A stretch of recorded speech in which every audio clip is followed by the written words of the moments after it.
Welcome to WholeCEO with Lisa G. I'm the best-selling author of The Boss Weight Loss. I'm bringing you the top tips to be unstoppable. This is a once-in-a-lifetime opportunity to actually pull up a chair with today's top experts in mindset, weight loss, business, and more. Learn our top tips so that you can have more energy, be fit and resilient, feel unstoppable, unshakable, and unbreakable. He's a seasoned entrepreneur and founder of 14 companies, successfully exited multiple businesses over 25 years, the host of the globally acclaimed Matt Brown Show, featuring over 850 episodes with millions of downloads. His show has hosted a diverse array of guests, including billionaires, best-selling authors, and thought leaders from 6 continents. The show's content is syndicated on platforms like Amazon Prime and Roku streaming TV network. He's a 3 times Amazon bestselling author, including his work that we're going to talk about today, Secrets of Fail, Secrets of Influence, and Your Inner Game, recognized as one of the top 25 most influential people in technology by CIO Views magazine and featured in Fast Company magazine, their list of most influential people in business. He's a significant voice in the entrepreneurial world, known for professional speaking, personalized coaching. And let's jump into the topic. Welcome, Matt Brown. Yeah, great to be here, Lisa. Thanks for having me on. Thank you for being here too. I want to talk about the inner game. How important is that when you start a business, obviously, and then you go through all these disruptions and the last 3.5 years? Tell me about the inner game. Yeah, it's essential. So, I mean, if you think about what people talk about business, it's like go-to-market motions, product innovation, business model design, sales strategy, this kind of stuff, how to build a great team, et cetera, et cetera. And while they're very important things to address in any kind of business to get it to scale, one of the things that's not spoken about is just how hard it is, and what it, yeah, and what it takes to actually build a successful company. People seem to think that it's kind of like a stock market graph. If you think about the narrative that typically comes out of Silicon Valley, where you see all these headlines about companies raising millions of dollars, with no customers, or valued at billions of dollars, but they've only got like 100 cars on the road. And so this idea of the hockey graph, like you start a business 6 months later, you move to the south of France as a very wealthy person, doing Bolivian cocaine with a bunch of Russian supermodels. That has not been my experience so far. Yeah, exactly. I mean, has anybody experienced that? Because that's the perception that it creates. And sometimes perception, in terms of especially first-time founders, is the reality. And so what I wanted to do was break through all that narrative and basically paint a picture of what it actually takes internally. And so the book features interviews with people that just really overcome incredible things. It's very much an African story because Africa goes through more hardship than many other countries. And, the stories were basically, I think at the time I'd done like maybe 150 interviews. And so I picked the best ones and featured them in my book and wrote about my own story with suffering and finding meaning and purpose and building this platform that I now have today. And so people being arrested for murders they didn't commit, being held in, maximum security prisons in Zimbabwe. I mean, like crazy, crazy, crazy stuff. Or, kids being mauled by lions. And then, basically the story was with the doctors that fixed her face, and telling her story, like how she overcame these most horrific things. And the idea was that if you feel like your life sucks, there's always someone worse off than yourself.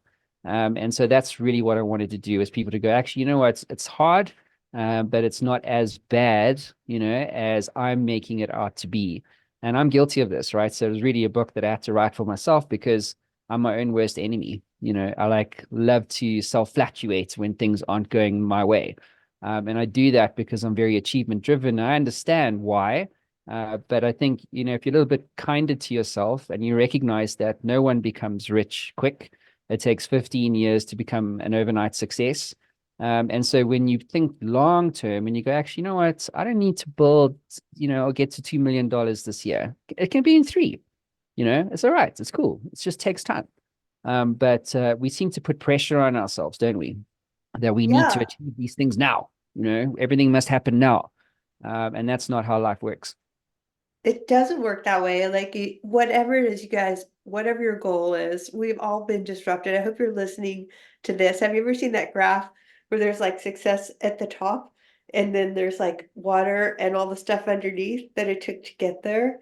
Yeah. So I really appreciate your vulnerable share on the fact that it's not easy, that is not by my experience, and the targets that I thought I would hit in 90 days didn't hit. So it's like fall down 8 times, get back up 9.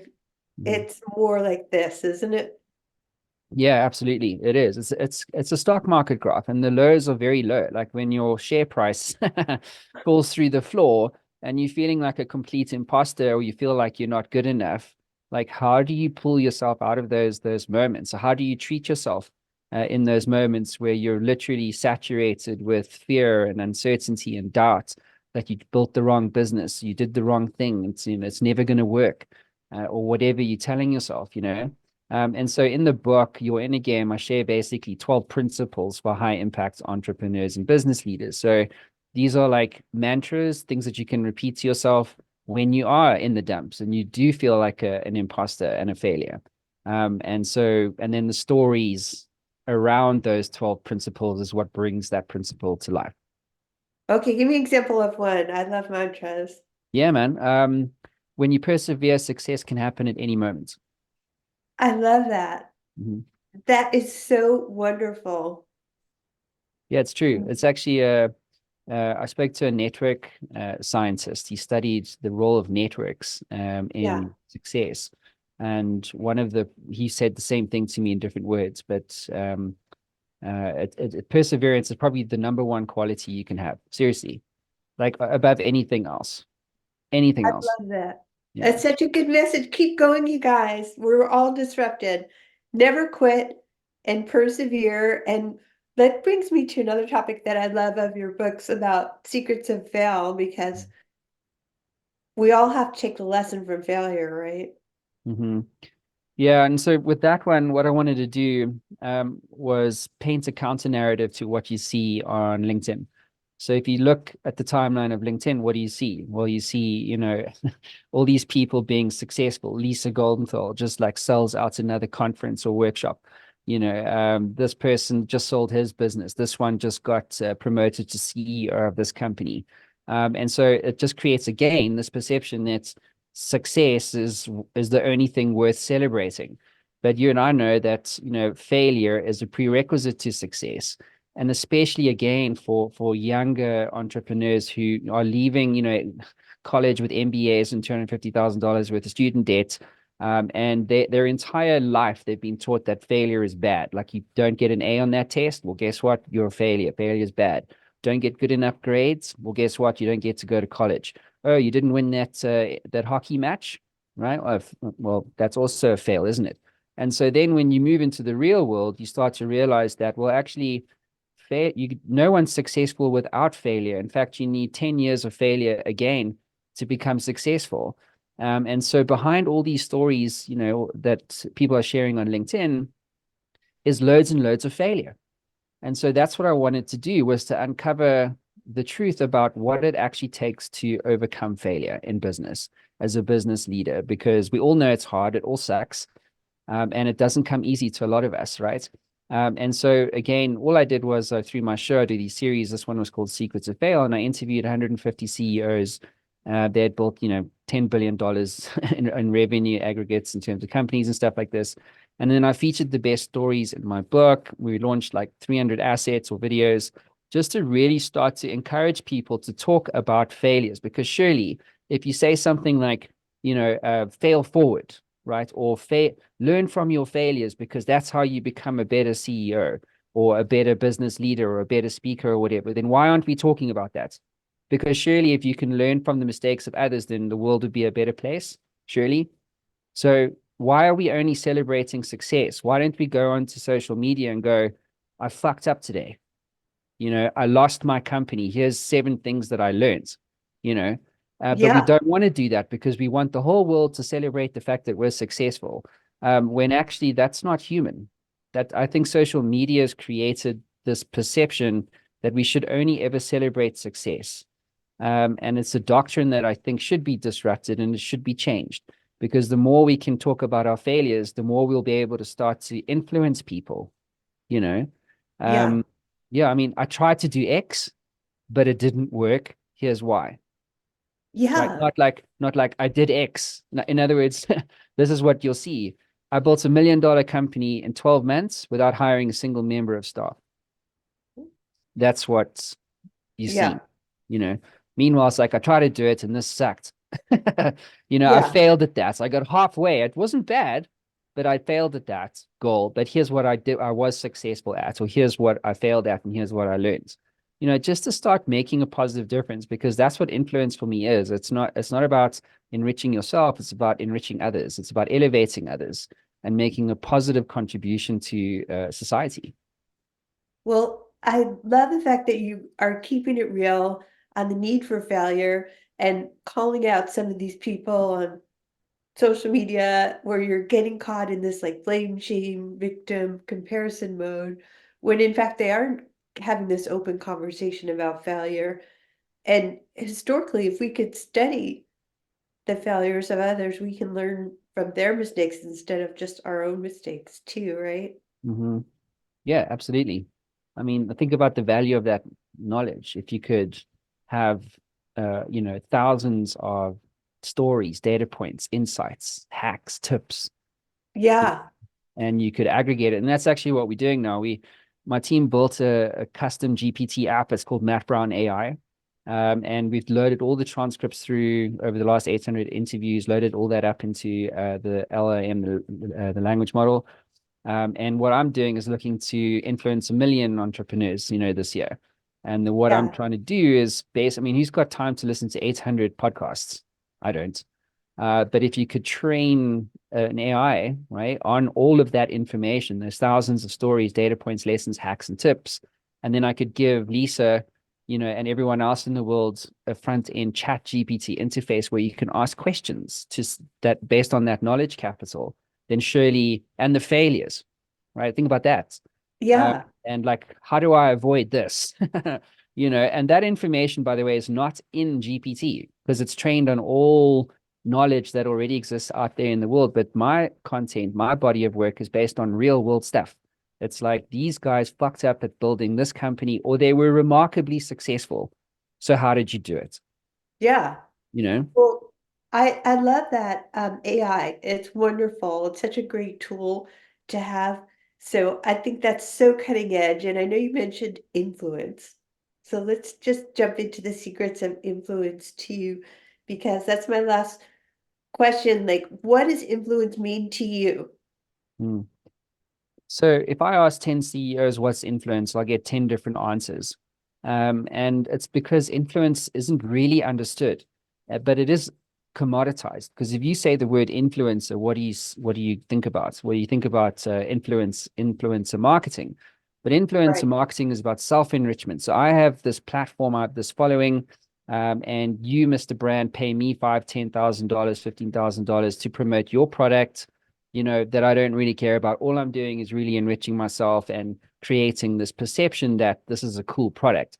And so influencer marketing as a system for me is broken.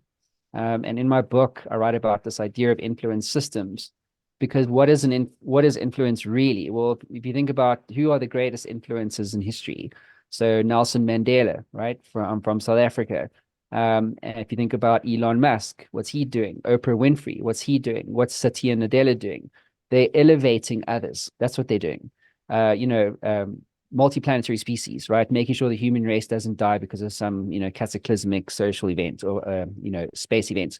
Nelson Mandela made the choice to uplift South Africa. I mean, imagine being in prison for over 3 decades, okay, being released from prison and then he had the choice basically to enrich himself. He could have gone completely corrupt and just put South Africa into the civil war, kicked all the whites out of the country, which is what happened with Zimbabwe, with Robert Mugabe, right? Right. And so my point being is that influence is a choice.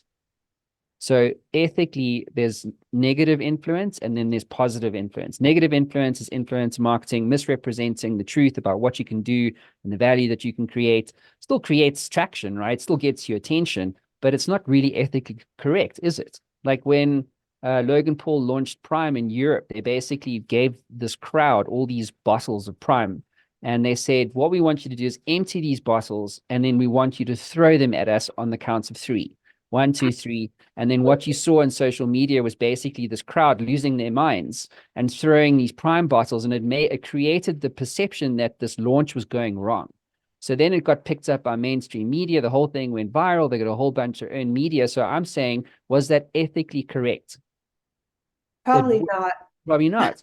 So exactly. So it's not what I would do, because for me, it wouldn't be authentic. It's not how I want to lead. But that, so that's what I'm saying. There's negative influence, but then there's positive influence, like Nelson Mandela, Elon, and these guys, and many other business leaders, right? They are making a positive contribution to society so that the world is actually, what they're building is actually going to leave the world in a better place. It's not just about enriching themselves like influencers typically do.